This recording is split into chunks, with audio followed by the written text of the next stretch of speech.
दिनांक 21 मे रोजी इयत्ता 12वीचा ऑनलाईन निकाल जाहीर झालाय। त्यानंतर इयत्ता 10वीच्या विद्यार्थ्यांना निकालाची उत्सुकता लागली आहे। म्हणून निकालाची तारीख कधी जाहीर होणार याची चर्चा विद्यार्थ्यांमध्ये पालक वर्गात सर्वत्र सुरू होती।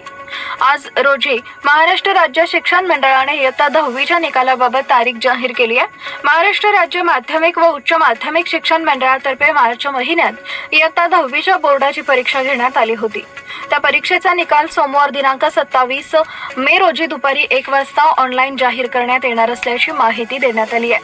म्हणून इयत्ता 10वीच्या विद्यार्थ्यांमध्ये निकालाची उत्सुकता लागली आहे। हा ऑनलाईन निकाल पाहण्यासाठी विद्यार्थ्यांनी पुढील वेबसाईटवर जाऊन निकाल पाहावा।